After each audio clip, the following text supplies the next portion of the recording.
We are live now. So live means on this forum. There is no other YouTube or anything else.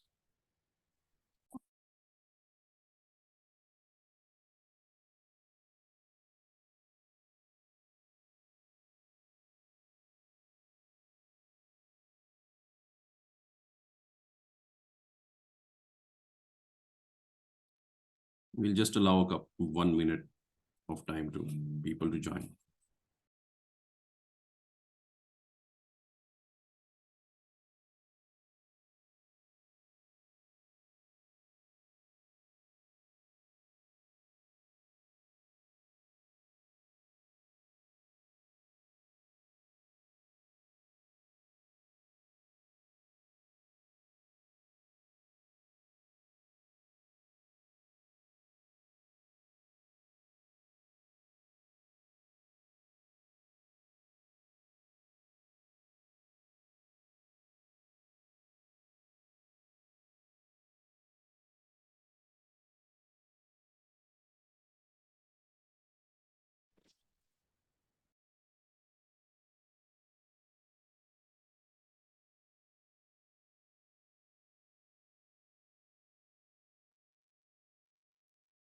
I think should we start while people will keep coming in?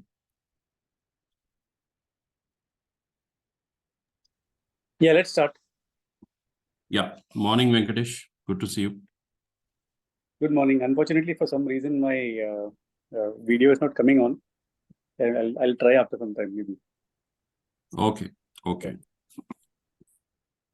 Okay. So let me start the program.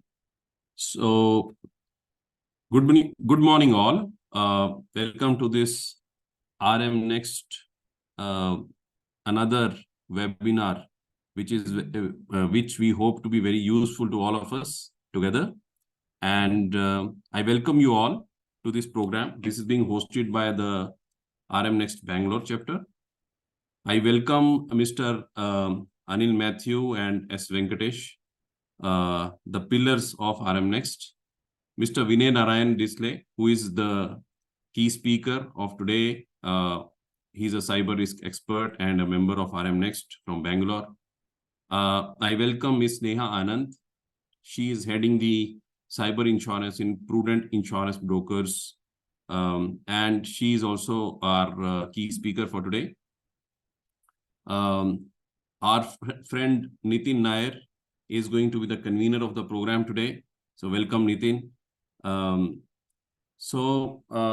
I also welcome Mr. Piyush Kabra, who is also from Bangalore, who is going to give the summarization and the vote of thanks today to all of us.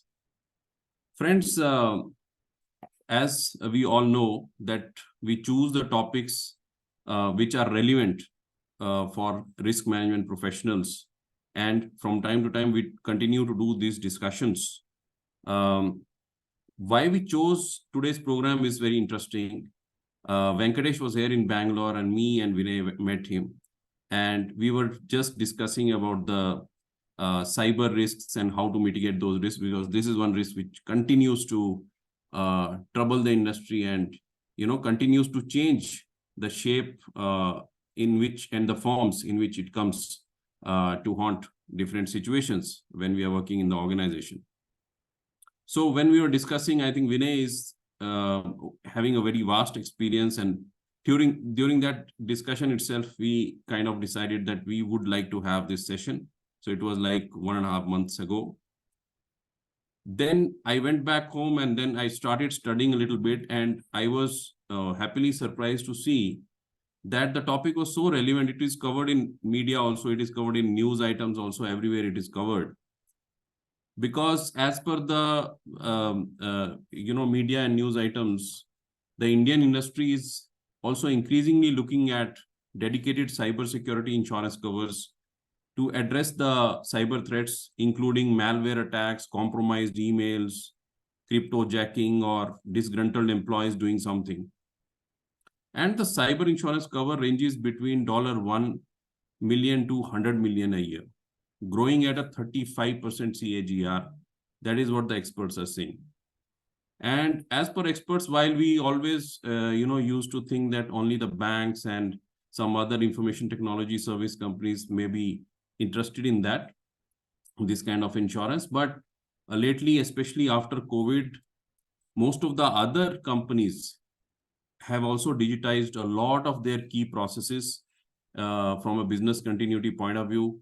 And therefore, because of these digitally connected systems and financial transactions happening, and especially in the startups and even for manufacturing firms, these cyber insurance policies have become really important. So given this background, we have kept this program for today. I'll not go deep into it because we have experts on that.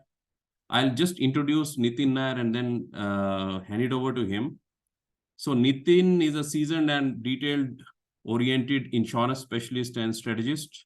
He has over 20 years of experience in the insurance sector with varied roles in claims, underwriting, and risk management. He has worked with coveted brands like ICICI, Lombard, Mahindra, Reliance Industries, Siemens, and is currently at RPG Enterprises as Group Head of Insurance. On one hand, he has handled large risks such as petrochemical, renewable energy, EPC, etc. And he is also a member of RMNext and on the board of Parima. So Nitin, now it's over to you. Kindly take it forward. Thank you. Thank you, Naval, for that amazing introduction and setting the context of it. So I think to start with, I think we all are aware that how risk managements have been tested in recent times through various global events which have threatened business continuity. And to adapt with these changes, the way of conducting businesses has also evolved massively. With these changes, the risk and vulnerabilities have also changed. One of the biggest risk that has been a game changer has been cyber risk. I had come across a very impactful statement made by one of the ex-FBI director. He said, there are two types of companies, one that have been hacked and the other that is waiting to be hacked. So with this, I would like to introduce our first speaker, Vinay. So, it will take a long time to introduce him, but I'll try to brief about him. He is a oriented, professional with 28 years of experience across different industry sectors. And he has been having experiences in industry sectors such as information technology, BFSI, healthcare, life science, manufacturing, telecom services, and many more. Presently, he is associated with a startup as a strategic advisor. In the past, he handled roles such as Global Delivery Head, Cybersecurity at Cognizant Technology Solutions, Chief Risk Officer at Wipro Limited. While on the other hand, he has gathered experiences across governance, risk, and compliance, which includes cyber and information security, data privacy, enterprises risk, regulatory compliance, operational risk, fraud investigations, and forensics. He's equally adept in business advisory, business and functional leadership, communication, and people management. Hi, Vinay. Hey, thanks, Nathan. Next 30 minutes is yours. Okay. Okay, let me start. Okay. Thanks for the introduction and kind of a preface that you gave. So I just, while I bring up my slides, there's also a third category of companies, right, who do not know they have been hacked already. So they are living under the thing saying that nothing will happen to us or whatever. But yeah, they've definitely got hacked. Okay, so just conscious of the time, 30 minutes. Thanks everybody for this opportunity. What I've tried to do is given the topic for today, cyber risk and the associated insurance aspects. My focus would be on trying to kind of explain to you or put forward to you some concepts that you need to know, some activities that you need to know while you have insurance at the back of your mind. So it would not be a technical thing in terms of what the risk is all about and what we do. But yeah, there are nuances which as risk managers, you need to know. I'm sure it should be interesting. and let's look forward to it. Now, yeah, so I'm sure, right, all of us are aware of cyber risk, and it's not something that is new to any one of you. Every day you read about it somewhere or the other. Even today's newspaper had an incident where one of our Bangalore-based IT services company, Infosys, its subsidiary has been compromised. Right? So it's not a new topic. It's been there, and all of us are victims of this particular menace that is around. Now, what is important to know is that there is no dearth of information out there in the public domain. There are tons and tons of reports, tons of trends. A lot of information is available. So if anybody wants, they just have to Google and then figure this out, right? So, but it's for us to understand the concepts, we'll have to kind of go through those various things and then come out with what is meaningful for us. Otherwise, a lot of false information is also there.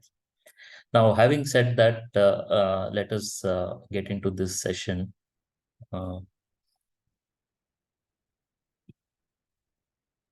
So if you look at, right, and based on all the trend reports that are there, and if you were to collate some themes, and this is again was collated by one of the GovTech company, they had gone through some 25 trend reports and said, this is what is likely to happen in 2023. It's important for us is saying that what do we need to protect ourselves against, right? That's where all these trends becomes important. Yes, they gave a lot of inputs, and then I'll just touch upon a few of them. So one of the main thing that was highlighted in 2022 was that the insurance was undergo a lot of change. Now, there are two things I would cover, and I would kind of summarize what happened with Merck and Lloyd's towards the end of my session. But yes, these are two, I would say, very important events that happened in 2023 that would change how insurance is kind of being dealt with. I'll come to that towards, I'll mainly close my session with those two examples. Now, the other thing that again became was the scale and size of cyber risks and cyber incidents were predicted to go up. Now, again, right, if you see the recent thing that we have talked about, and again, it's in the media saying that Apple is sending out alerts saying that there are a lot of state or let's say state organization driven hacking attempts are on way, right? So they're sending these alerts and everybody's scared. Okay, what happens to this? Who's doing this? What happens and stuff like that. So it's for real. And with the war situation that is going in, you'll see multiple such examples that are there. Now, what these state actors bring is basically the scale to the problem. They have the significant amount of resources at their disposal and money and people and technology at their disposal. So if they really want to create havoc, they can go all out, right? It can become a global cyber warfare kind of a situation. So those are all real, and we see a lot of those examples happening. Two-factor authentication, multi-factor authentication, all of us know was a control that was put in to ensure the right person get access, but that significantly got compromised today. So even if there is a, let's say, MFA control in place, you can be rest assured that is being compromised. And you'll see what started as phishing, wishing, and smishing. All these things are using in some form or the other the multi-factor authentication compromise to kind of get it. There was a prediction saying that a lot of space vehicles and drones will come. Yeah, I've not seen many such examples, but I wouldn't be surprised that comes up. Social media attacks are huge. Again, enough examples are there, be it from a crypto perspective, people getting kind of tempted to invest in some things, or fake news getting compromised. So all those things are there. Public cloud digital transformation, I'm sure all your organizations are embarking on that, and it is a real situation today, right? How well your cloud and things are kind of done. Critical infrastructure, again, very, very important, because when we talk about scale, we talk about economies getting impacted, we got to talk about countries and societies getting impacted. Critical infrastructure plays a very important role, and they are being targeted big time. Now, the one thing, I don't know whether it can be called as a critical infra, but the ICMR breach, which has compromised COVID patients' data, including Aadhaar data, right? Not much is known as to what extent it has got compromised. But imagine this, right? The entire country's information, which was taken for getting people vaccinated and keeping records have got compromised. So it's a very, very serious thing, right? The repercussion can be huge on this now. Can we call it critical infra? No, but yeah, given the scale, I would call it one of the critical infra kind of a thing that has happened. Activism, yes, this is very interesting again. And the reports are trying to say India is the most targeted by this particular activity. Maybe it is a significantly growing economy. There are elections in the forthcoming year, so on and so forth, right? But this activism where people are using hacking techniques to create their activism roles or promoting the activism is on the rise. And they're saying India-based targets are huge. So it's a concern for us. We need to watch out and how this can influence some things which are larger. There are other predictions like enterprises moving into SaaS. Again, it's a reality. I would say from a security standpoint, the challenges are significantly different because the control over your platform goes from yourself to your partners, and then there is a supply chain risk that comes in and stuff like that. So it becomes more and more challenging purely from a security standpoint. From a business standpoint, it's a very good model. But from a security standpoint, the responsibility get distributed. You're as good as how your SaaS platform security is or how its partners are supporting it, right? So it can kind of get extended beyond a point. I'll not talk about ransomware because that's the most talked about subject. So less said about that is better. And as we move, we are talking about cars, driverless cars. We are talking about ADAS things. We are talking about digital cities. Again, right, recipe for cyber threat to kind of come in. So if you look back, right, most of the 2023 themes that were collated from our 25 reports together have actually become clear, right? And you see this trend continuing and kind of growing. So now moving from here, let's also important to understand where does all this start, right? So if you try to understand all those things, it will sound it's extremely complex. But look at it, right, where that actually starts. It's very, very simple. Now, highest in that trend is the phishing attacks that are there, right? Both in terms of frequency and the damage it can cause. Phishing is coming out significantly high out there. Why? It's very simple. Technique is very simple, right? They're just sending you some emails and then luring you into providing with some credentials or click on a link and then fall prey to it, right? It's so simple and everybody is falling trap to it. You may just want to look at business email compromise. Just poll all your CXOs and ask them how many spam mails they got and what they did about it. You'll be surprised. Most of them would have clicked. So those are the things, right? So the way it actually manifests is extremely simple, I would say. You talked about malicious insider. They can cause the maximum damage to your organization. But is there a way we can check about it, not check about it? It's very, very difficult that way. But that is simple, right? You have disgruntled employees and somebody says, okay, I'll take out something out and then either leak the information or do something about it, right? How we manifest or the initial attack vector, which is called from a cyber security standpoint, it's actually very simple to understand. So therefore, this is the kind of what is a contradiction you would see. I mean, you think it is technologically complex. Yes, it is. But at the same time, it's pretty simple to kind of compromise. So hence, the risk is much higher, right? The probability of getting compromised much, much, much more higher. Now, having now looked at this, right, what is it that brings insurance into the picture? So it's very important for us to understand once there is an incident, right? What does the organizations go about doing it? So this is one, again, publicly available case study. There are a lot of more details available in the domain, but I just pulled out some aspects of it here. Now, this was a company which had a lot of in the manufacturing space. They had a lot of products, about 30 odd products they had kind of done. And their IP was pretty critical, right? So the risk here is if that IP is gone out, many competitors or somebody else can clone their products and then come out into the market. So basically product cloning is where the risk was. And it got compromised and their IP kind of got exfiltrated.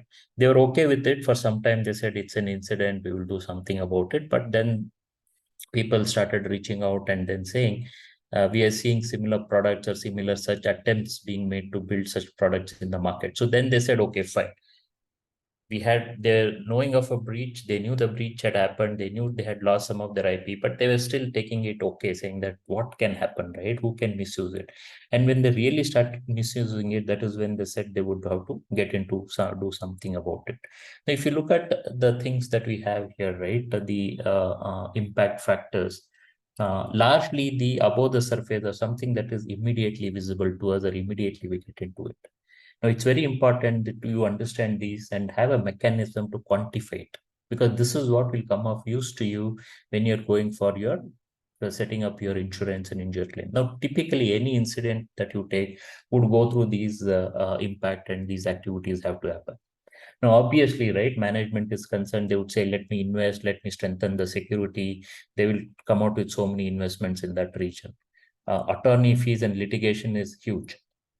Now, especially if it is a global organization, impact is across multiple countries or multiple jurisdictions, then it kind of just blows out of proportion. And even if you have, let's say, privacy angle coming, then you have the privacy attorneys coming in, they become there. Very rarely these companies fight a criminal case, right? They would just ensure most of the litigation is to protect their brand, their image, and then get on with life. Very less to do with fighting a criminal case against the actors, which you rarely would be able to find. So hence, this attorney fees and litigation can be a long, protracted activity. We have seen organization takes many, many years to really come out of the situation, depending on what has got impacted. So that's again a huge cost. Reputation will go for a toss.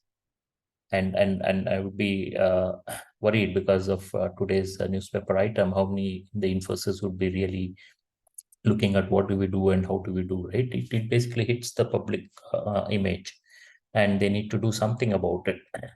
Technical investigation is again very important. You need to nail down, see the initial symptoms of what got compromised is easy. That is the first thing that you would find. Now, then you have to see to what extent it has spread.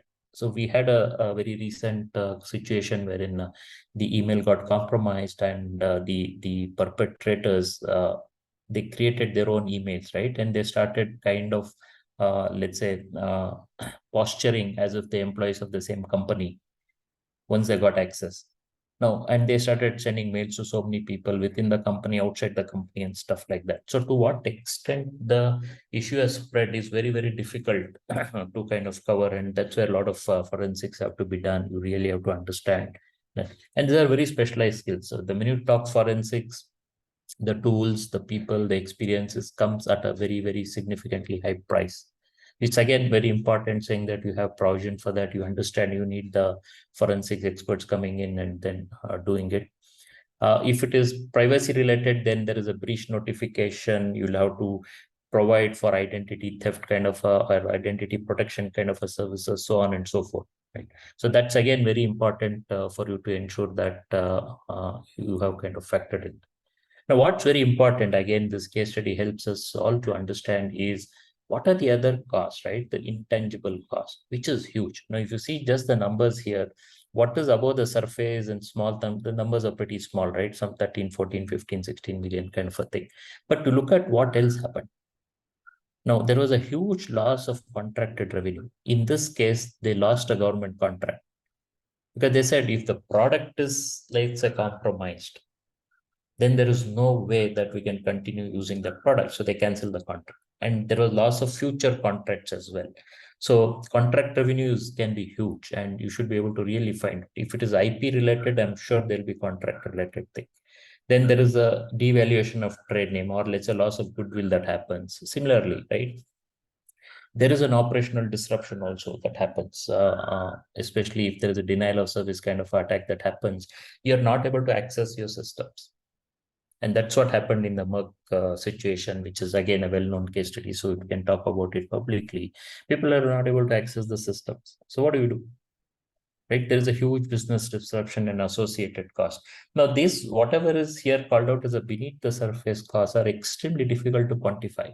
So if that is the case, how will one take insurance for it? That's the question that kind of pops us. But before we get into insurance, it's very important for us to understand, right, what happens after an incident. Hence, I'm kind of getting into these concepts. Now, Largely, if you see, this organization had about some coverage. They had about 150 million in terms of cyber insurance coverage. Not very clear from the case study how much they were able to kind of claim back. But yeah, but if you look at what are the cost in millions that is they incurred versus what they had covered, hardly anything, right? So it doesn't fully compensate. But yeah, some costs can get kind of defrayed. So it's therefore very important for us to have a good view of what is the impact we believe will happen based on our organization, and then how do we kind of look at some ensure that. Moving on from there, what do companies do to strengthen or kind of come back? And this is also important from a mitigation standpoint, right? What happens and where do you kind of land up spending money? Now, the most important thing is in terms of incident response and testing, because incidents will happen. Now, if you go about saying that I will kind of turn it into a digital force trace and then prevent incidents from happening, it doesn't work. The only thing that can work in cyber risk is that you have a very strong incident response plan. The idea here is that how fast you are able to detect and respond to an incident rather than spend money on trying to protect everything under the sun, because it's not just feasible. Training is the most important thing again. If you saw in my previous slides, I talk about phishing, I talk about insider, we talk about email compromise and all that. It all boils down to people. And I can clearly say from experiences that the lowest level people are well trained and they do not have access to critical data. The problem is in senior management. One is it's very difficult to get them to train, get them to understand. They believe nothing's going to happen. We are above everything, so on and so forth, right? And they do the stupidest of mistakes. And most of the issues that we solve as a cybersecurity service providers is dealing with senior management issues or emails they've clicked or links they've clicked and all that. So this is one biggest area, right, where employee training. How do you train your senior management? How do you train them on phishing campaigns? How do you train them to identify a phishing email and then report it as phishing? These are all very, very important trainings that have to do. Password compromise is again, right? The weakest link we all know is the password. And password do get compromised every time. Be it your system administrator password or your CXO level passwords, they do get compromised, because even hackers know if they get access to that, then they get in with high privileges. So that's the correlation there. The higher in the organization, especially on the technology side, the more privileges you'll have. And that is what the hackers are there about. So employee training is extremely important. You need to have the right detection and response technologies. Now, this is again, right, knee-jerk reaction. You have a cyber incident and then you kind of start investing on this. But it's very important for all of us to understand what risks are aware and then do these things proactively rather than wait for an incident happen. If you see, insurance protection is also there, and you see more and more organizations kind of adopting insurance as one of the key strategies there. Now, have this really worked? Now, thanks to one data breach report collated by IBM Security and Phenom, they had talked about 558 such companies and then kind of collated a lot of those information. The source of the report is there. When we share this information or the slides, you can go through those sources. There's dearth of information available there, especially for risk managers who have a penchant to quantify both qualitative and figuratives, right? Now, if you really see here, right, have this investment gone down the drain? The answer is no. They've really helped bring the average cost of a breach down significantly. Now, the couple of things which I've highlighted, we spoke about training and IR plan and testing. Now, if you see, related to the technological interventions that are there, DevSecOps is again high up there. Why? Because the focus today is on applications and not much on infra. There were times when a lot of security focus was on infrastructure, endpoint, virus, and stuff like that. But today is shifted to the application because application has become the core. So hence, what kind of, let's say, security controls you built into the application, and it's anyway going into the cloud, right? So hence ops become very important. So DevSecOps investment is big time. So you should again go back to your organization, see how active you are on the DevSecOps, especially you're going and embracing the cloud. This is one definite area, because idea is to make all these applications really, really strong. Because earlier days, application used to be behind the firewall and they said, my firewall is good, I don't have to worry about application. Is today, no, you have to worry about applications more than anything else. So DevSecOps is a big area where people are investing, and data says that yes, it is kind of coming out. Insurance again is coming out. And see, it's important to have a governance structure also. So if you see some of the cost that is there, they've talked about a lot of organizations not even having a CISO structure. So what happens is, if you don't have the right governance or a people structure to manage security, then again, you're living in the dark, because nobody knows what's happening, what to do about it, or how to go about it, and stuff like that, right? So hence, a lot of these things are available in the report. You can go through it, and definitely it is useful information. Now, purely from a risk perspective, what we need to be aware of is supply chain breach, because that again is coming as a big way. You need to really factor in how does this impact your supply chain, because that can have a crippling effect on your operations. One of your partner going down, not able to supply the products in time or parts in time, can have a huge repercussion, especially in a connected world. And finally, right, skill shortage is the biggest issue today. So if you do not have the right people doing the right things, then you can be completely exposed. So now, what was happening earlier, right? And there used to be a struggle to say that, yes, one of the key risk mitigation strategy insurance, but we never had those kind of things in place. And it was very even difficult to talk to insurance guys, and even they did not know what kind of product solutions is there. Even the industry talks about 12 or 13 was it the tipping point where cyber insurance started to become reality. We also did a lot of work during this period, and I'm sure Neha will cover how the current situation looks like.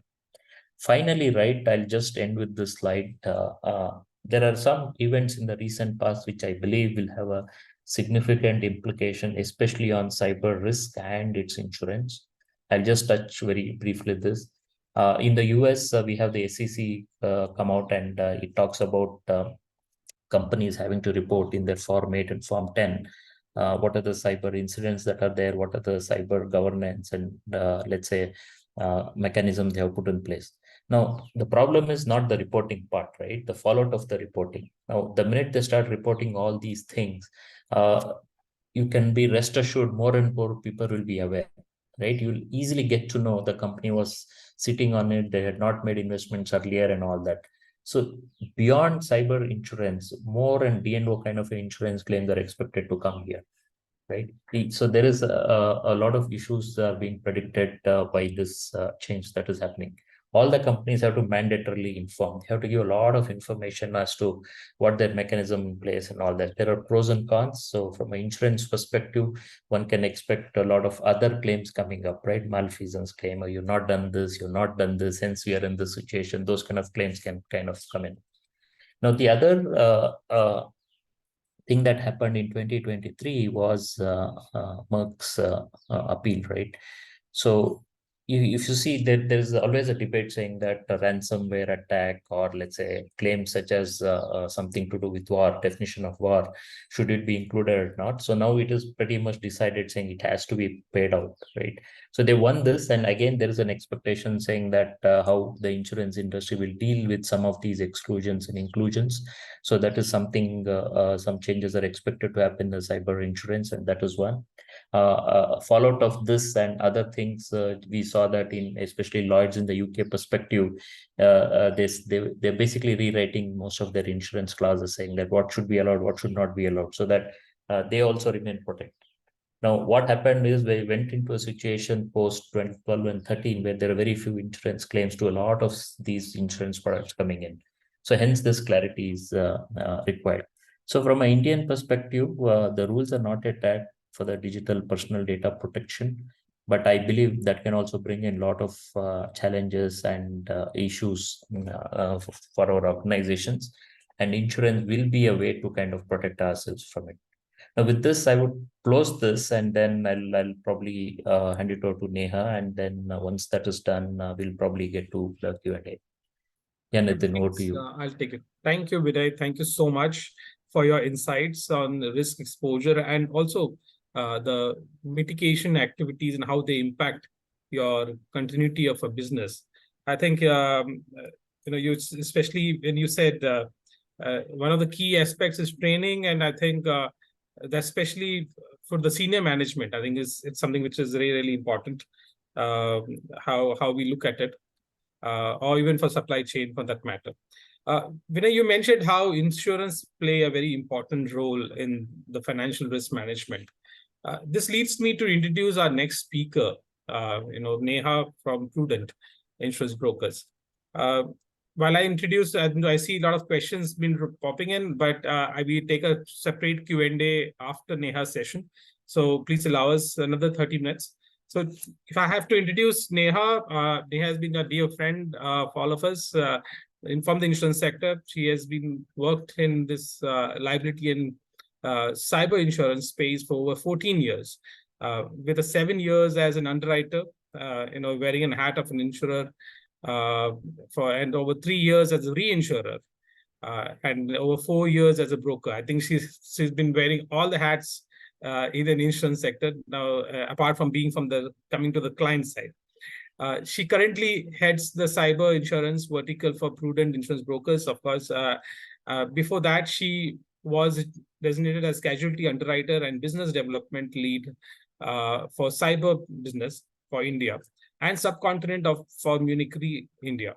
She was also nominated as silent cyber expert for the Asia Pacific region. Her experiences include structuring and underwriting for cyber insurance treaties and single cyber insurance policies. She has drafted policies, wordings, and coverages for commercial and individual cyber policies. She has been instrumental in setting one of the highest business interruption cyber insurance claim payouts in India. Her areas of expertise are cyber insurance placement, policy structuring, and claims handling. So I think overall, she has been involved in getting the cyber insurance wordings and how it works. I think it's the right way. Thank you, Neha, for being part of us in the session. Next 30 minutes is all yours. Thank you so much, Nitin, and very good morning to all the participants. I'll just give me a moment to project my screen. I'm very happy to be talking and sharing my thoughts on cyber insurance.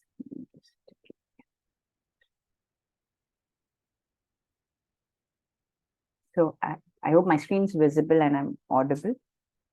Thank you so much. So once again, thank you for having me and to share my thoughts on the topic of how insurance can be a solution to this ever evolving threat. And see, one thing is for sure, it is not going away. It is only going to evolve because as companies will do businesses, they are going to adopt technology. We're talking about AIs, we're talking about 5G, so on and so forth. So the way technology gets adopted by companies and also by individuals. So it's not just a problem of organization, it is also about as individuals, we're also heavily exposed to this threat.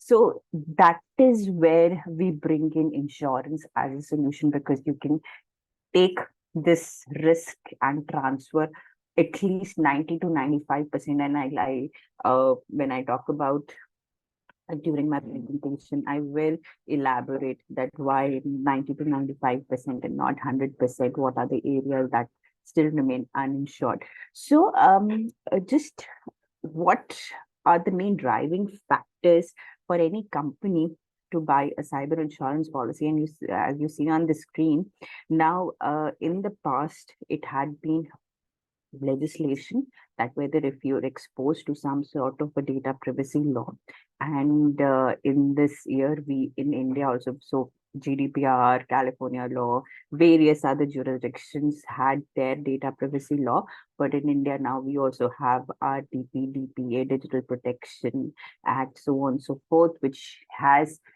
at least come out with a penalty which can go as high as 250 crore for any organization not adhering to data protection, having the adequate environment to withhold the data that they are storing, they are handling, processing, so on and so forth. So now even in India, we have that the industry segment that a particular organization is. So I think it was mentioned that, by one of the speakers before that while it was either the banking, IT, ITS companies who were more prone because of being data intensive, but COVID changed it all. As a cyber insurance practitioner, what we saw, most of the claims coming from the manufacturing industry. That is where we've settled most of the claims, and it took everybody by surprise. Size of the company, if we were to talk like 3 years back, 3 to 4 years back, yeah, mainly it was the big ones with the deep pockets. But again, now, unfortunately, it's just a cross. It does not matter how big, small you are. I'll give you an example here. I have a friend who runs a leather manufacturing company with a revenue base of 100 crores. Very recently, he had to pay ransom monies of 1.5 crore just to get his systems back. So that's how daunting it, and it's a substantial amount for anybody with that revenue base. So it's just across, it's ubiquitous. So it's omnipresent, it's just everywhere. Again, earlier US exposure, yes, and it is still considered as one of the driving factors for companies to buy if in any ways they are exposed to the US, given the stringent legislations in the US.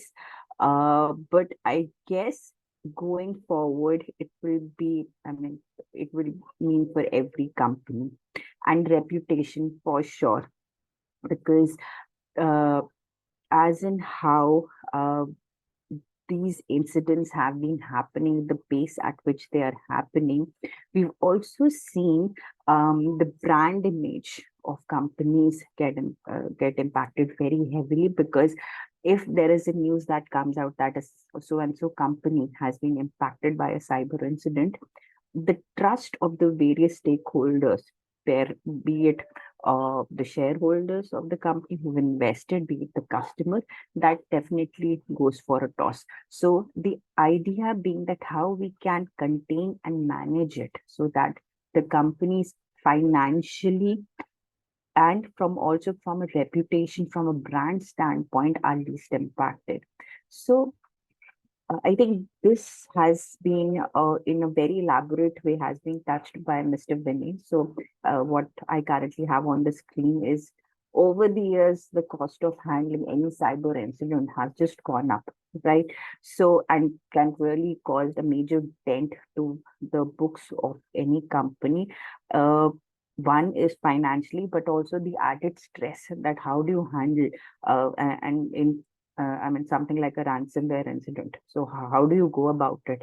So that is again some sort of an added stress. What I'll get on to is how insurance is going to respond, what are the coverages that are there, and what is the sort of impact post in incident. Now, imagine any scenario, right? Any cyber event was to happen, and it could be a ransomware, malware, cyber attack that has happened either to disrupt the business, to steal information, some sort of a cyber fraud, because they also happen very often. Now, when we say cyber fraud, these are attempts that are made to directly financially impact company, the social engineering attacks that happen. Now, the first and the foremost thing that the way companies get impacted is to, one, identify the vulnerability, why the incident happened, to do the root cause analysis.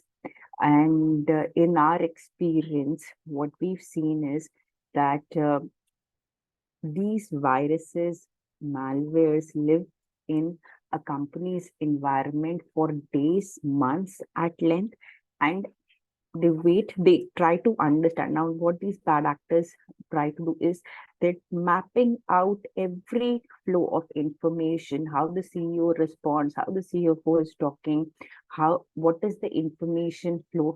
They are quietly sitting, understanding, mapping out the information flow in the company, how things operate, and waiting for the right opportunity to strike it. And when they do that, it's like they're able to bring down the entire systems. There is a business disruption to an enterprise. There are ransom demands, ransom notes that are left. And I mean, we've seen situations, and the idea is not to scare, but this is all coming from experience, that even the backup is compromised to an extent that companies are left with, I mean, no option just to pay ransom monies. So they encrypt data and they compromise the backup also. We've seen enterprises working heavily, investing heavily on cybersecurity. But this is something that still continues to happen even with the best frameworks and the protocols in place. So for one, if the incident was to happen, one is that we first need to do the root cause analysis. Business disruption is something that is we've seen organizations struggling with. How do they segregate? And still, again, especially for manufacturing companies, we still see the ITs and the OTs. So OTs is the operational side of things, the manufacturing side of things, that there are levels of integration. And I mean, if the OT is impacted, that's something that gets really serious for a manufacturing companies. Giving you one example of Colonial Pipeline. For them, the IT systems, now we've all heard about it, and they eventually ended up paying ransom monies as well. For them, one interesting factor was that their IT systems were impacted, not the distribution part, but to ensure that the distribution of the fuels system, the entire system, does not get contaminated, does not get impacted. They had brought down everything on a voluntary basis. They had shut down everything to ensure in order to contain the malware, and to ensure that their systems are, I mean, they don't, it's not infected. Having said that, even if the OT was not infected, it was still brought down on a voluntary basis, and still there is a business interruption. And I talk at length when I talk about the coverages, that not just business disruption because of the cyber attack under the insurance policy is important, but also what if an organization has to bring the systems, they have to shut them down from a mitigation standpoint. And this is something that again has picked up across in order to ensure that the systems are not affected. There are various triggers of business interruption that one can ask for under a cyber insurance policy. The third comes in the restoration of data to restore the systems. Now, there are coverages that are there under a cyber insurance policy to restore the systems from the backup, take the assistance of IT consultants to do so. So that is something that the insurance policy definitely helps to do to get the companies back up and running. When it comes to reputational damage. Now, how the insurance policy here is able to assist is that they bring in a PR consultant to manage the image of the company, so that the negativity associated with that particular incident is handled in such a way that it does not impact the brand. It does not impact the share value, because that is also something that becomes extremely important. What we also foresee that the DNO policies, because that was also something that was touched upon, should be equipped. But right now, since Nitin mentioned, I've been a silent cyber expert. Just to also delve, these are the silent cyber exposures, overlapping exposures with other insurance policy outside of cyber. That every insurance policy has some sort of a cyber exposure, whether you be talking about CGL, property, DNO, all of them. Because if cyber is a trigger, it can lead to property damage. It can also cause a DNO claim. There should not be any ambiguity in terms of as far as other insurance policies are concerned. If an incident was to happen, whether the coverage, whether it's like a DNO property, how it's going to respond. So that is something that should be explicitly mentioned. Extortion payments, yes, currently the policies that we have in India, that they are also taking care of payment of ransom monies. Legal expenses, yes. Any lawyer fees, any breach counseling that is required. Because what we also see is that if an incident happens, and let's say again, I keep going back to ransomware because that has been the most common modus operandi till now. Now, if it was to happen and an organization is considering to pay ransom monies, and if data has gone out from their environment, what are the repercussions? So no liability that has come on to the enterprise, but they still would want to get some sort of legal opinion. That's also something that the insurance policy should clearly bring out as a response cost. This is something that one really needs to look into their policy warnings and see that these sort of breach counseling response cost is something that their insurance is taking care of. Hot topic, liability and fines due to data compromise, especially more due to DPDPA. Now, the thing is, and I would want to also bring it out, that the insurance policy definitely has a provision to cover for fines and penalties. And if there is any data privacy law that has kicked in and the company has been penalized under any data privacy law.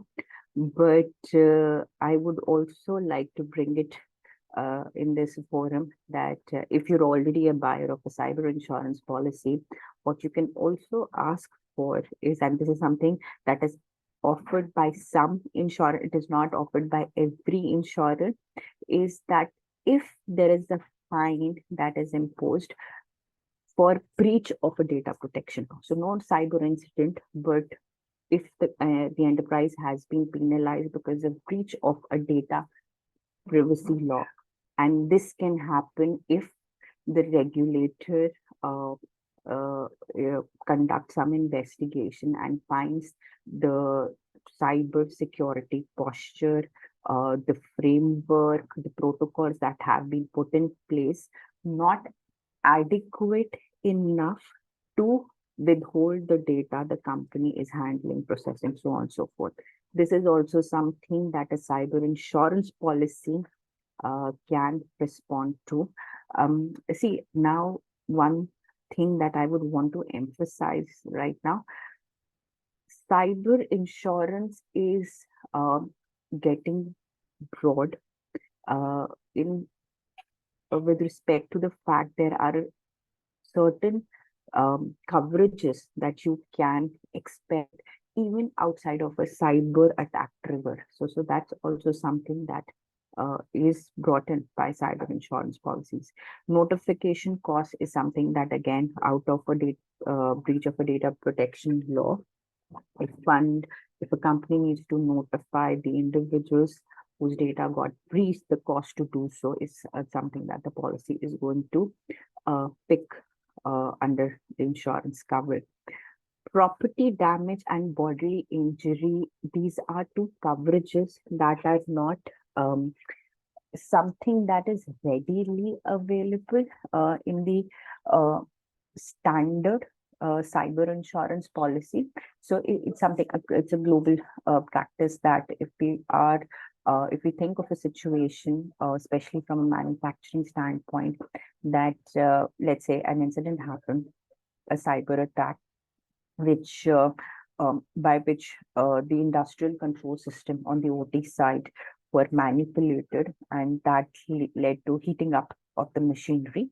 And again, as a consequence, there's a property damage, there is a business interruption. Now, if you were to ask me, is this possible? Yes, there have been cases across the globe where this has happened. Still, this is a scenario which is less frequent, but the severity is very high.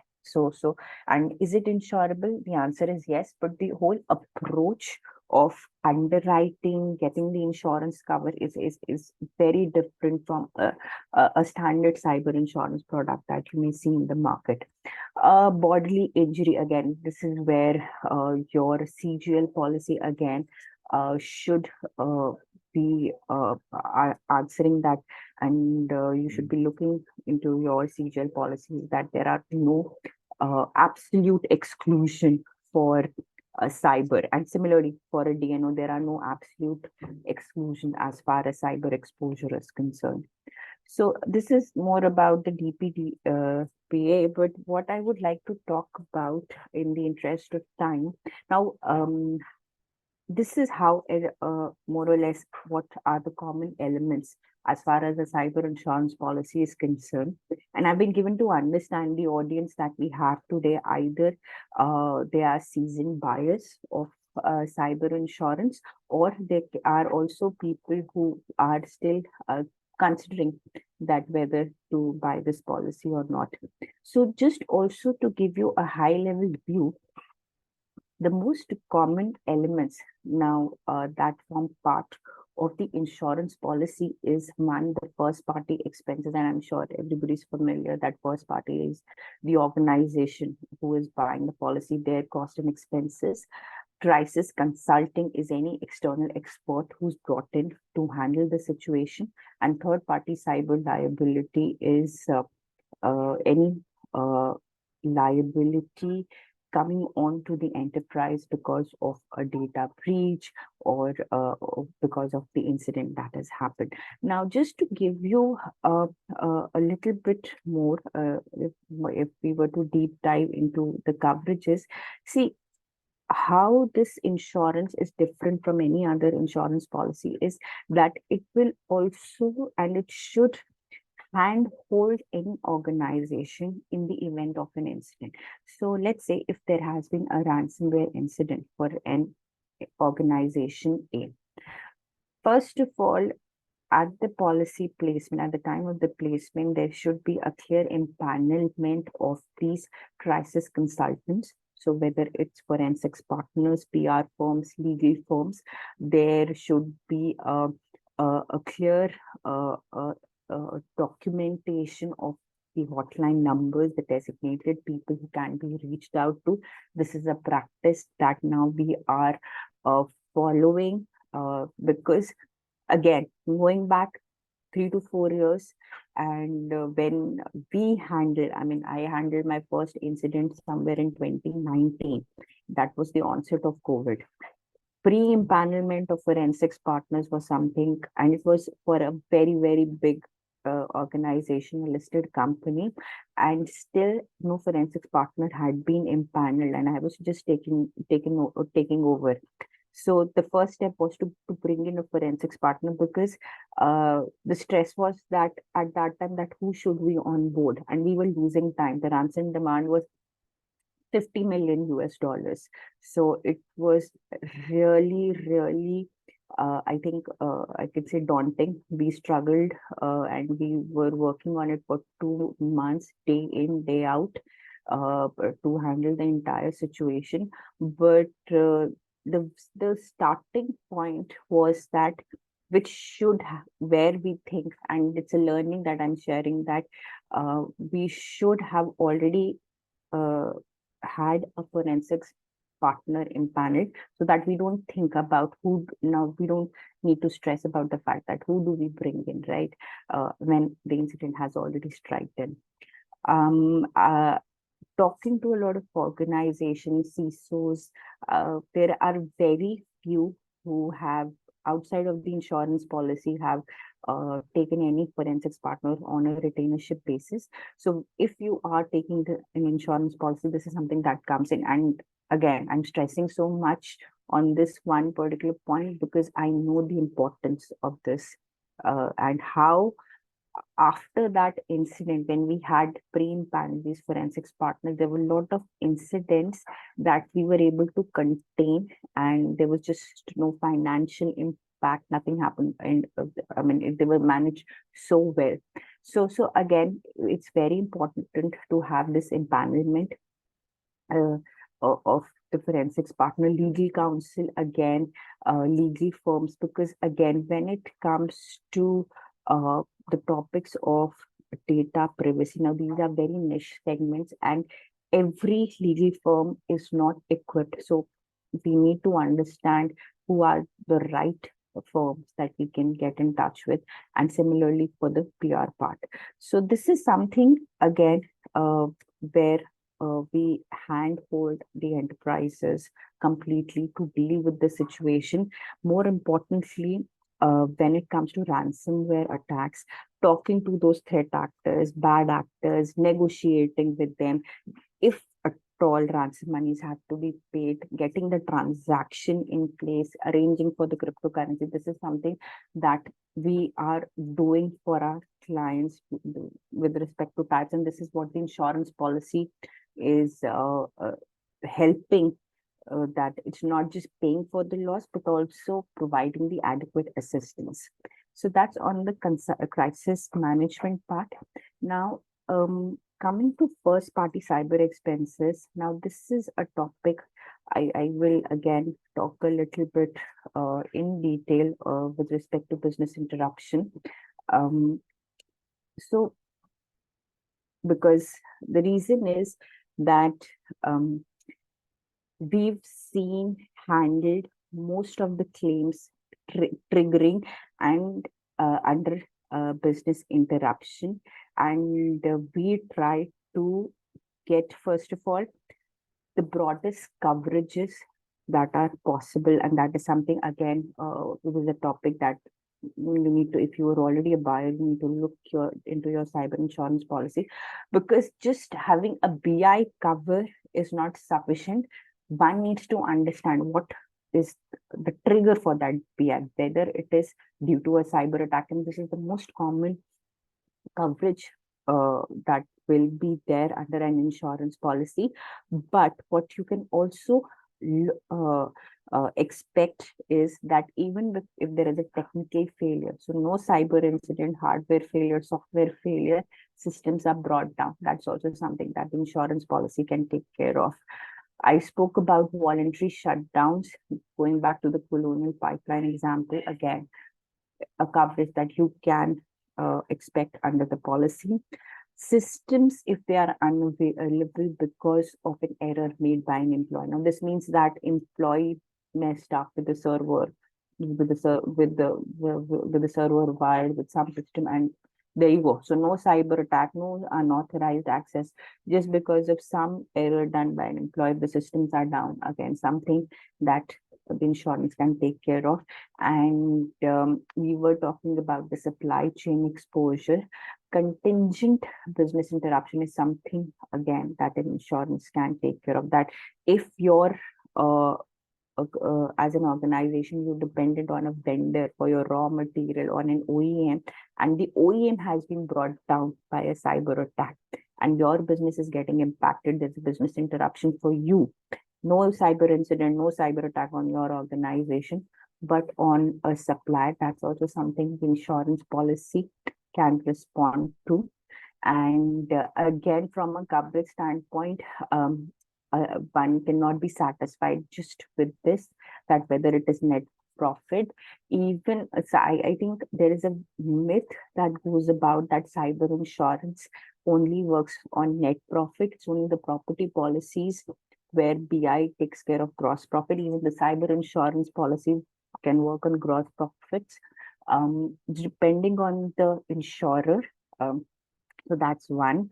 All insurers do not give this as a standard. It has to be negotiated and spoken to the insurers and asked for.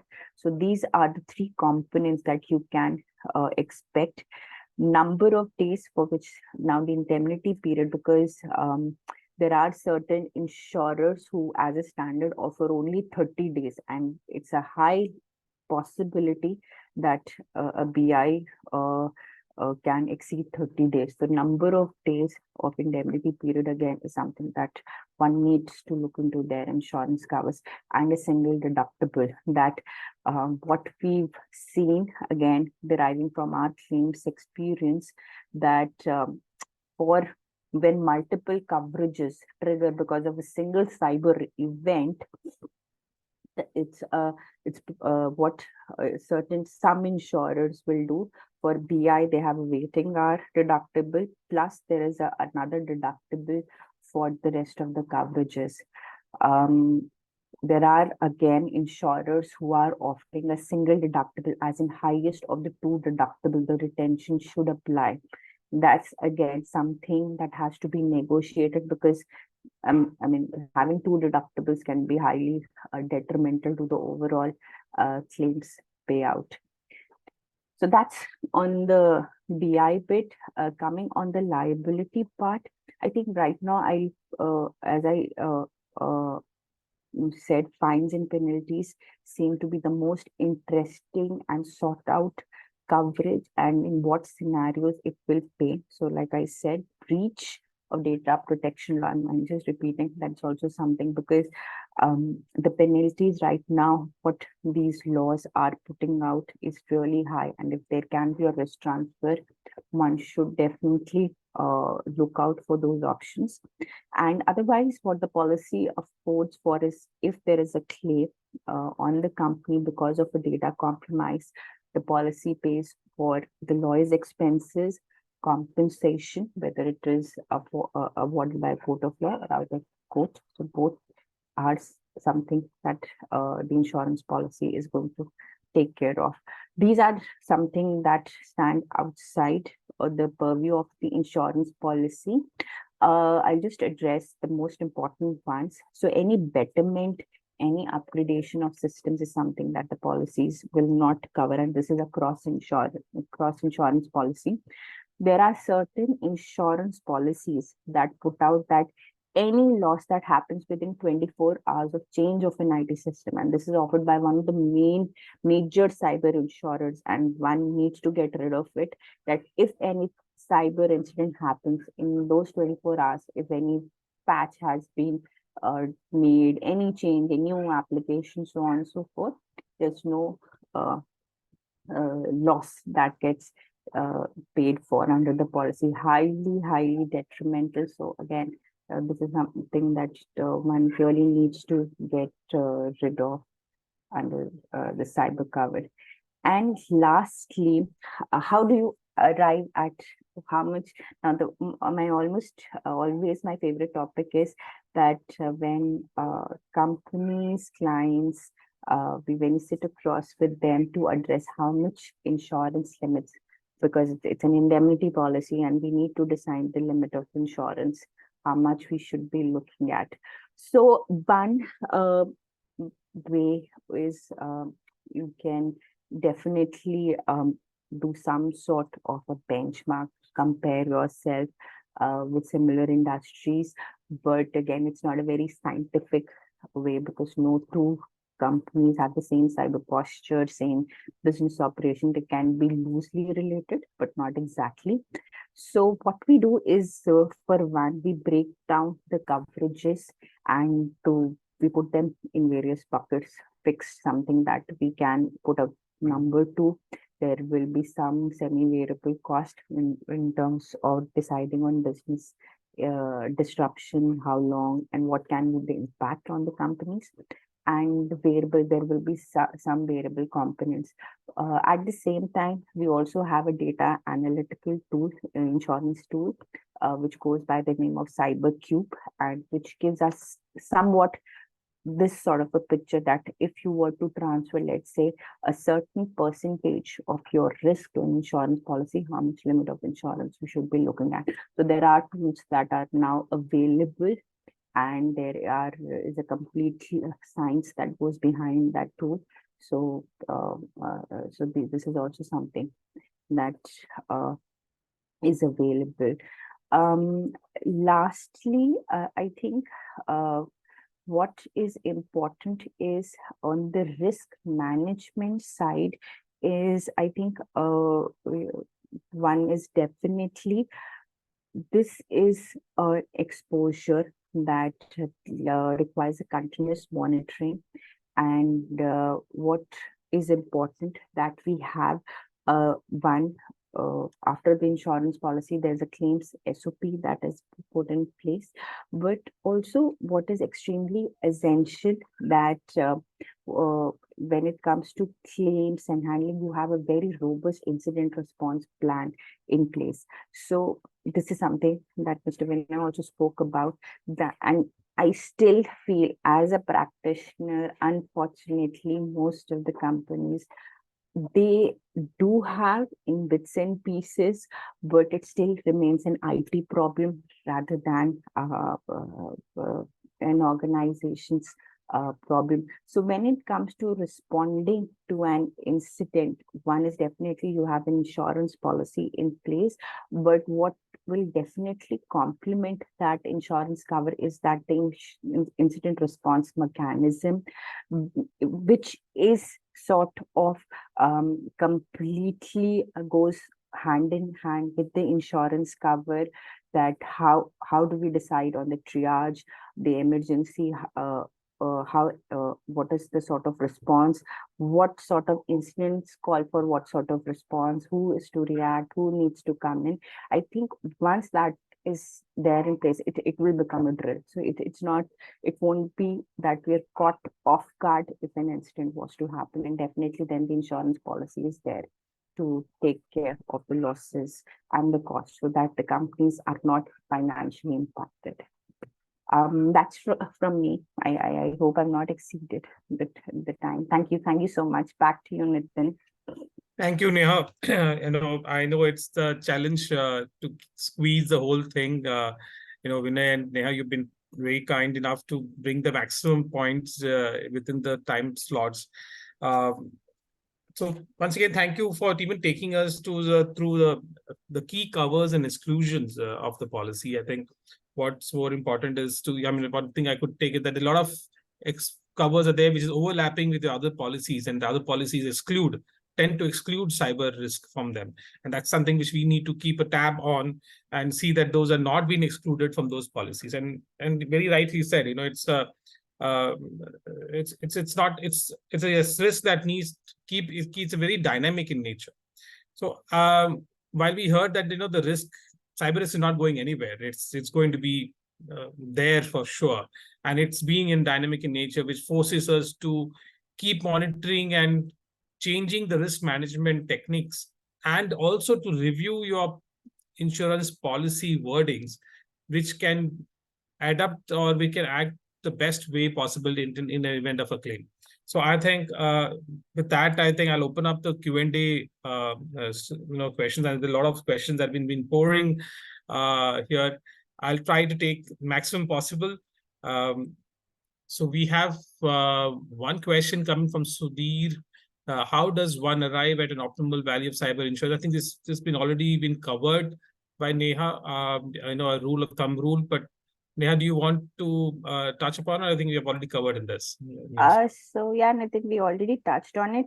See, again, just to emphasize again, one can be that you benchmark against similar companies in terms of industry revenue, but there are now insurance analytical tools that are available who will analyze your company's IT posture, and in terms of the coverages that are available, that will give you the sort of guidance how much insurance limit that you should be looking at for a certain percentage of risk transfer. So there are tools now that are available.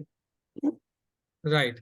Then, Yes, just Vinay. to add to that, there are some industry specific data points available, which talks about cost of a data breach or an average cost of a data breach for let's say financial sector or a healthcare sector and all that.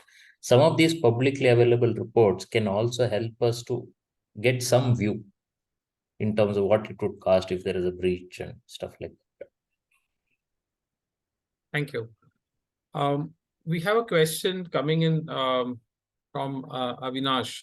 Would independent directors be also covered under the cyber insurance policy? So all employees are covered as a standard when it comes to who is insured. So the company and all its employees. And when we say independent directors or any employee, how they're getting covered is, see, any liability. Now, where the coverage will kick in is that if any liability comes in, naming the directors, whether it is independent, full-time, so on and so forth, on that particular employee, director, so on and so forth, yes, your cyber insurance policy will respond to these. So the answer is yes, they also will get coverage. The other question I would like to take here is, what would be covered under confidential liability? So, Yeah. So confidential liability, privacy liability, these are all sort of terminologies that are used across insurers when it comes to data breach. So, and the way they go about is they bifurcate corporate information and individual information. So when it comes to individual information, they will call it privacy liability. And when it comes to corporate information, let's say they will hold confidential information of their clients. An organization is holding confidential information of their client, in turn that gets breached and there's a claim onto the company, that is the terminology gets named at, the coverage gets named as confidential liability. Thank you. Vinay, I think this next question is what I think, what is the test for a good cybersecurity system for a company? I mean, we have so many people coming in saying that this is good and that's good, but how do we say which is the best test to get for a company? So if you think there is a test and it is best, then we are only smoking pot. Okay. So what I would say is you need to have strong compliance programs, correct? Because here you cannot go after what is a threat and try protect from everything. So at least known vulnerabilities you should protect. Okay, you should not ignore known vulnerabilities. That is the first thing I would recommend. Okay, and had your incident response and mechanism extremely well oiled. Okay, because every time, and we see this incidents almost every week, we have seen one incident or the other at our clients. You can never predict when an incident will happen, how it will manifest or whatever. But after the incident has happened, what you can do very well is you can contain its impact. You can contain how well it is spread, to where all it is spreading. I see another question saying that if my malware goes from my system to my customer system to their system, right? It can go from anywhere to anywhere. So you have to be very clear. So your incident response should be top notch. So if you're able to rate your incident response to be top notch, then I would say it's a good thing, because you can't protect everything, but you can respond to everything. That's the catch here. So build on strong incident response systems, and then both technology and people, stuff like that. And the second one, which I already covered, is awareness. Okay. So if we people need, are aware, yeah. Sorry. But then, Vinay, that leads to the next question from a risk management's point of view. That a lot of these experts give a lot of suggestions that this is, or we have companies who come and do an audit and say that these are the list of actionables that need to be done.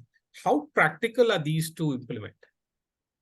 Oh, they are practical, right? I mean, see, it depends. You want to first believe they are practical. Let's take fishing as an example.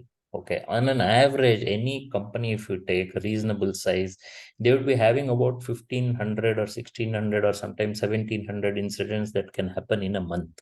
That's the scale.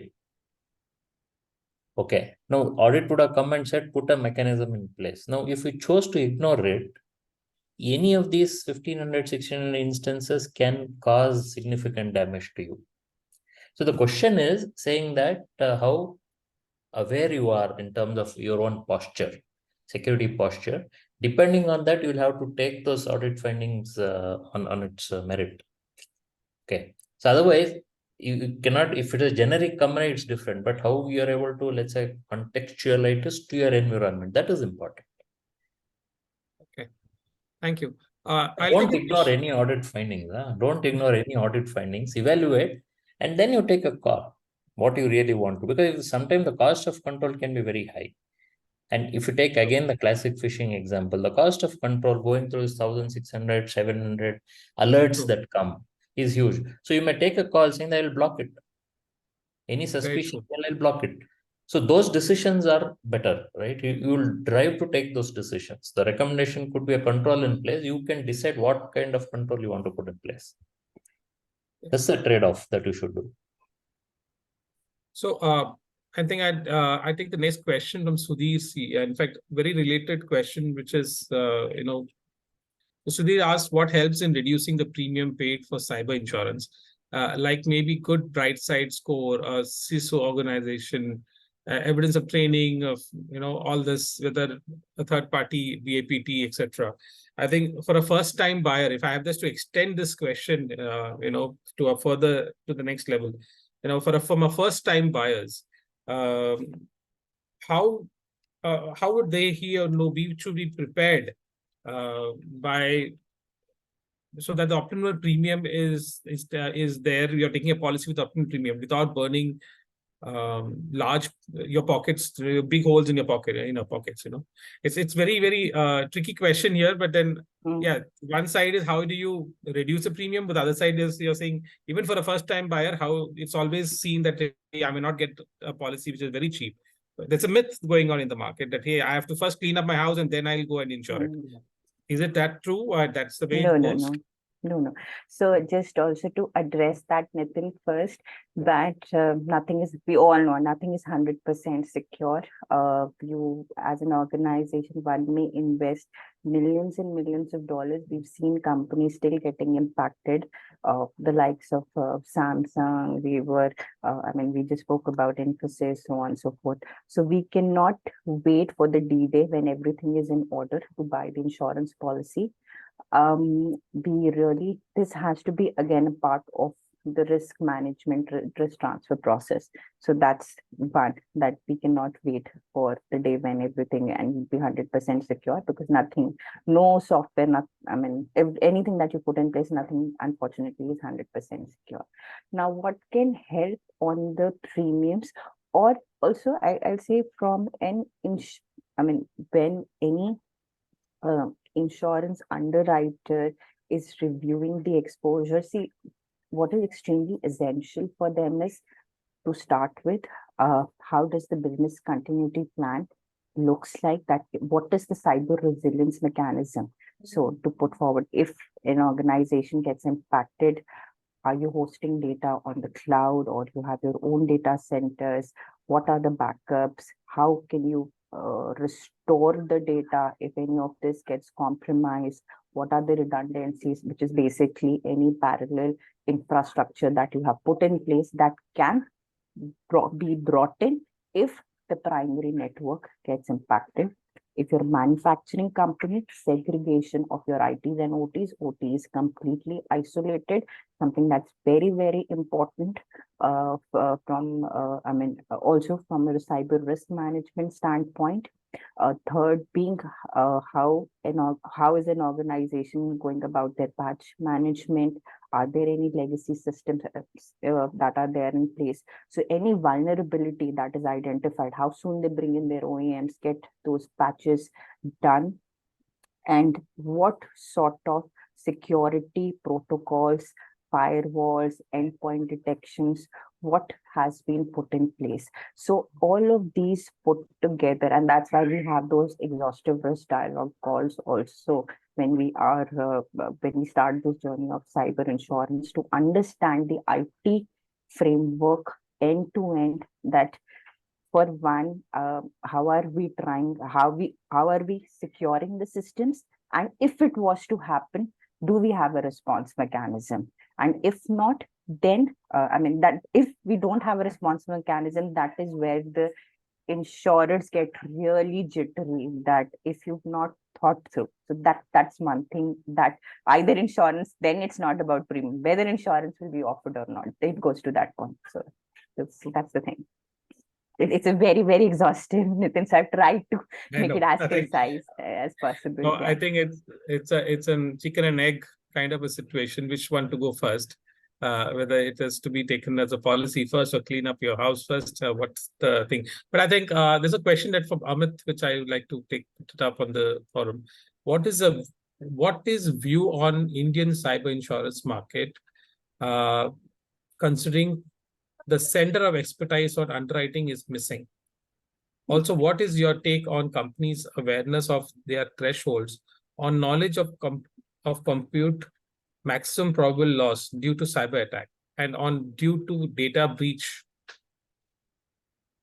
Those were quite a few. I'll start with on the technical know-how part. So I think in the last, I started with my cyber insurance journey in 2017, and this product is, I think, as of it was launched in 2015, 2016. In the last 3-4 years, we've learned a lot. See, all of us, and I'll also say for my global counterparts, we are all learning. And as in how these incidents are evolving, we are equipped to handle them. And that's the reason I was stressing about empaneling the right partners, forensics, legal. So we have the right partners in place. We've settled business interruption claims. So again, see, now on the technical know-how, it is going hand in hand as far as the property BI is concerned. The calculations are the same, the trigger is different. There we were talking about fire, here we were, and the allied perils, here it is cyber. And now having settled quite a few, I think the experience is there, and I think we are evolving as this threat is evolving. So that's what it is. When it comes to data breaches, now I think it is only going to get interesting, and that is why in a lot of forums we're talking about the data privacy laws and the act.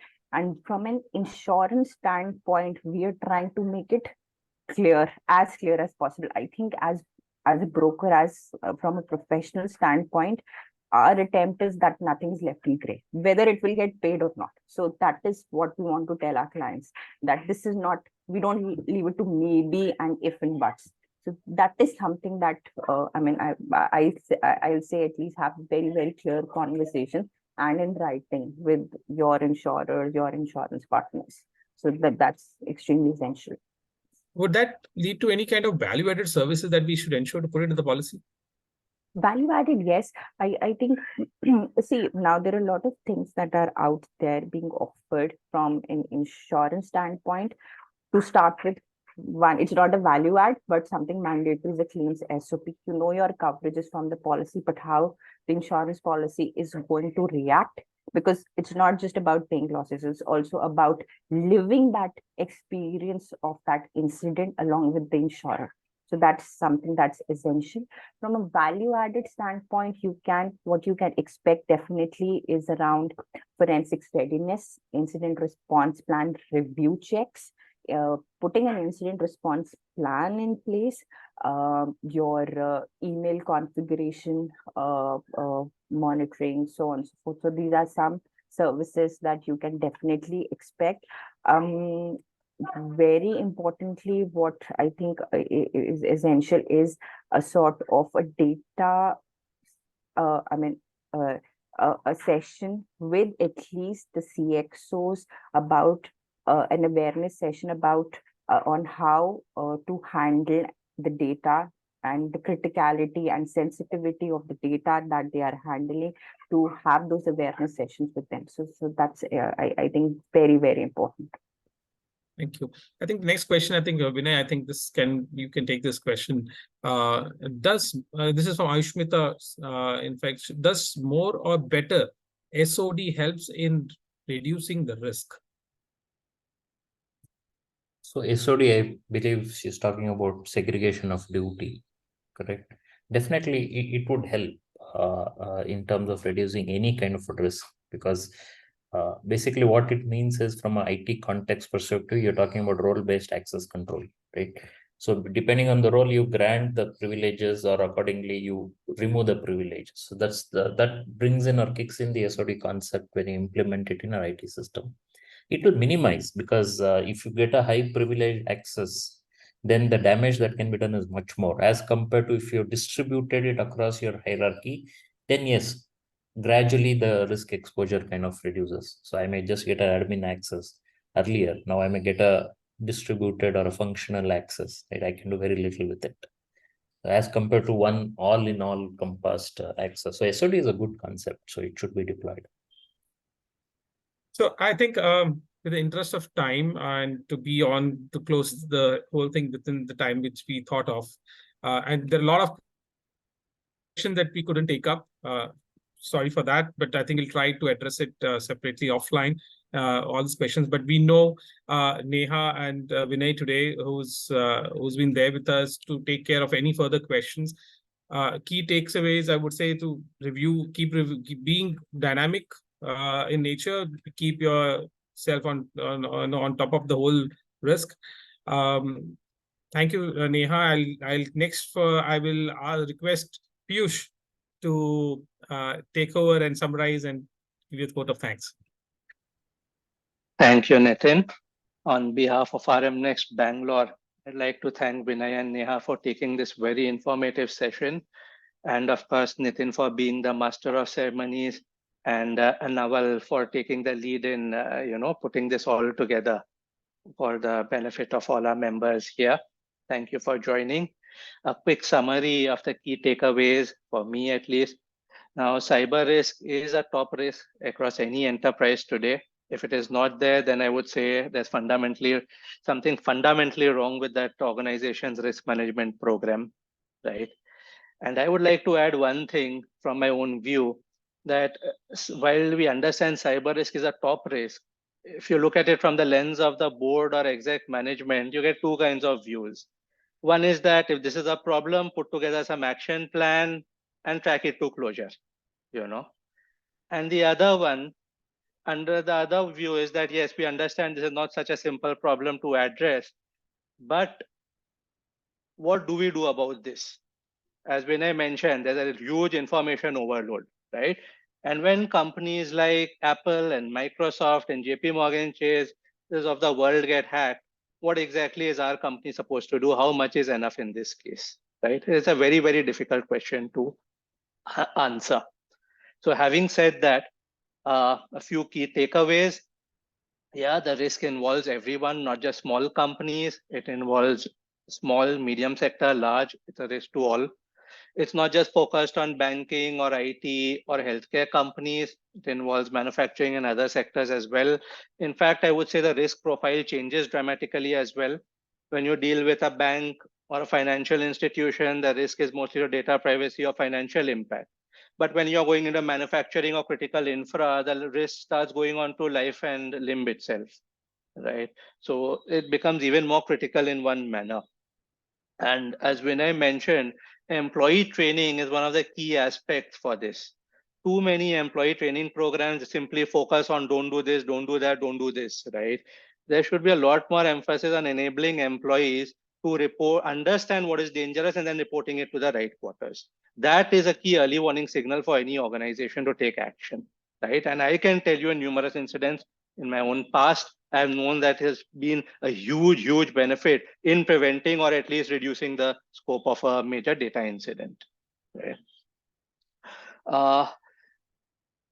I think Neha did a great job of summarizing insurance covers, the coverages. And as mentioned, it's a very short session. That's why I appreciate it even more. This is a topic which you can take 2 days and still not cover everything, right? So hats off to you, Neha, for doing that for us. And you brought up one very important point, and I think Vinay also brought the same thing, right? The key for cyber risk management is the cyber incident response program, right? You cannot possibly prevent each and every risk from materializing, but the way you respond to it is the key, right? And a very important thing is that if you yourself have not taken the steps empaneling cyber forensic vendors, legal partners, communication partners, and so on, then insurance companies play a very, very important role in providing that handholding to any impacted organization. Pulling all these different parties together, telling you who is the right agency you can empanel or onboard to help you mitigate the consequences of a breach. And finally, there was a question which about whether we should clean up house first or take the cyber insurance first. I would say do both together. There is no, this is not a serial activity. Please do both in parallel. Both are equally important.